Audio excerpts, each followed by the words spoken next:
पण तिन्ही चेहरे डोळ्यासमोर आणा, जे कामाचं आहे ना त्याला मतदान करा, आज माझी विनंती. लक्षात घ्या, ताईशिवाय पर्याय नाही. तुझ्या कामाची क्वालिटी बघा, आणि तुम्हाला जर वाटलं बा ताई कामाची नाही, मग नाक करू मतदान. मी पर असं म्हणून तुम्हाला किंवा हात ठेवून ये ना, आपल्या मनाला आपण विचारा, बस तुझं काम चांगलं असेल ना, मग तिला मतदान कमळला मतदान करा. अशा ताईची जर तिला संधी द्या, आणि तिला जर काम जमत नसेल ना, मग भाग वेगळा आहे. पण ती जर यांना उजवी आहे कामातून, आज ती तालुक्यात कामं करायची, म्हणजे आपल्या गटात ताकदीने कामं करायची.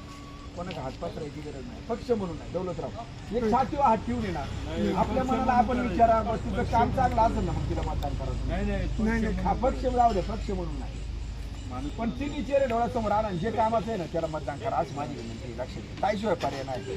तुझ्या कामाची क्वालिटी बघा, आणि तुम्हाला जर वाटलं बा ताई कामाची नाही, मग नाक करू मतदान. पण तिन्ही चेहरे डोळ्यासमोर आणा, तुम्हाला जर वाटलं ताई योग्य आहे, मग मात्र ताईला मतदान आहे ना.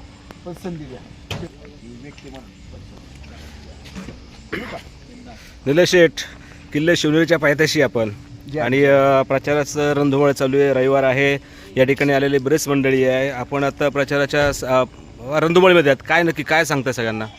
काही नाही, आशाताई आशाताई आपण सांगताय, परंतु निवडणुकीच्या विधानसभेच्या कालखंडामध्ये आपण जर पाहिलं तर सध्याचे विद्यमान आमदार जे आहेत शरददादा त्यांच्याबरोबर आपण होतात, आणि आता यावेळेस मात्र जिल्हा परिषदेला पंचायत समितीच्या माध्यमातून आपण भाजपच्या बाजूने आहात. नक्की काय? नक्की काय, आता मी काही कच्च्या गुरुचा चेला नाही.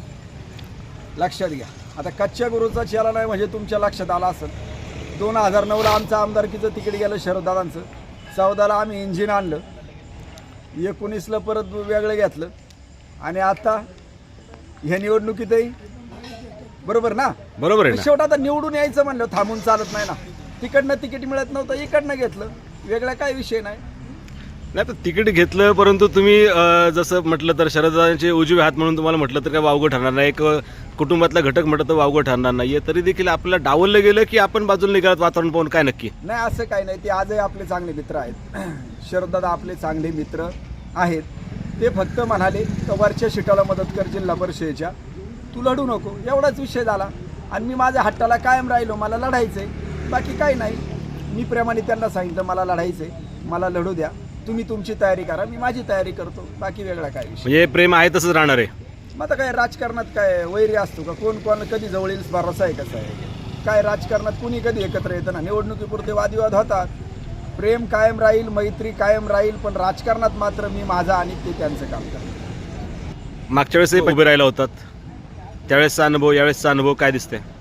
मागच्या वेळी जिल्हा परिषदेला उभा होता आपण 2017ला. हो, त्यावेळी नवीन होतो, माणसं कळत नव्हती. प्रत्येक माणसासमोर जायचा, प्रत्येक माणूस म्हणायचा आम्ही तुमच्याचसोबत आहे. आणि जेव्हा निकाल लागला तेव्हा लक्षात आलं का माणसं सर्वांना म्हणतात आम्ही तुमच्याचसोबत आहे. तो एक अनुभव पाठीशी ठेवून 2017पासून आजपर्यंत माणसात राहिलो, आणि तो अनुभव पाठीशी ठेवला, आणि सातत्याने माणसात राहिल्यामुळे ह्यावेळी आपल्याला प्रचंड जनतेचा खरा प्रतिसाद आहे.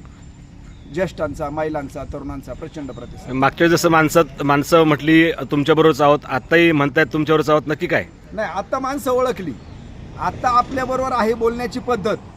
त्यावेळी माणूस ओळखता येत नव्हता, आता माणूस ओळखला जातो. आता माणूस आत्मीयतेने कसा बोलतोय का आम्ही तुमच्यासोबत आहे, ती तळमळ लक्षात येते.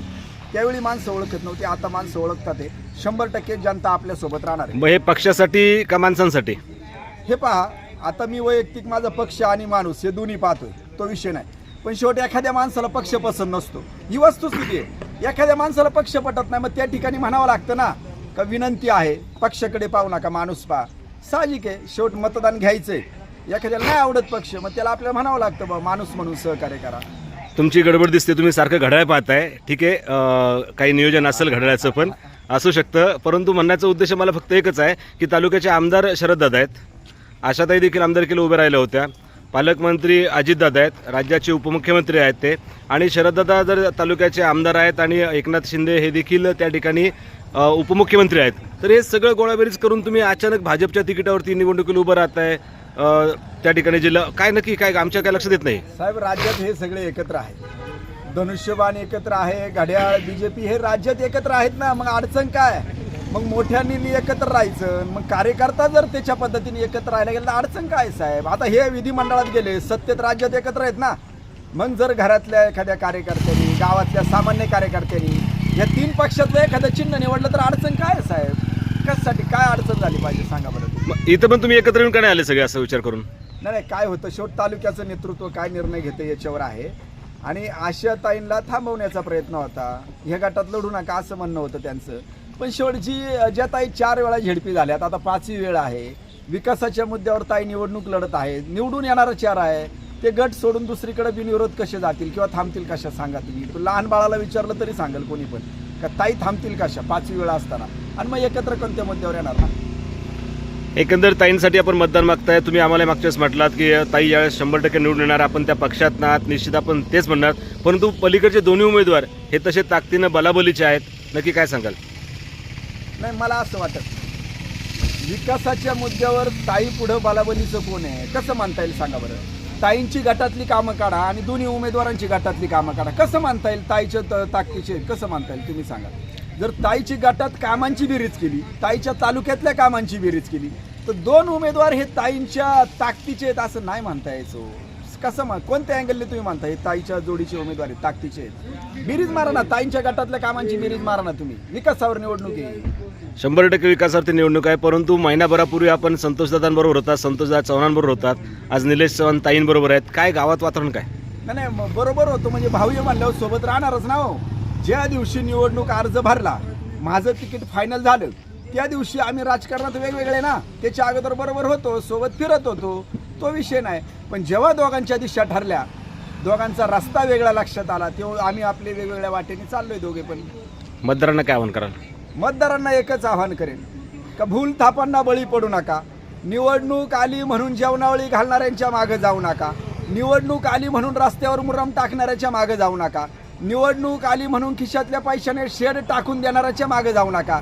का जो माणूस सातत्याने 5 वर्ष 12 महिने तुमच्यासाठी मागेल तेव्हा फंड देतो, मागेल तेव्हा विकास करतो आणि अर्ध्या रात्रीला तुमच्यासाठी धावून येतो, त्या व्यक्तीच्या मागे राहा, अशी मी मतदारांना या ठिकाणी विनंती करेन.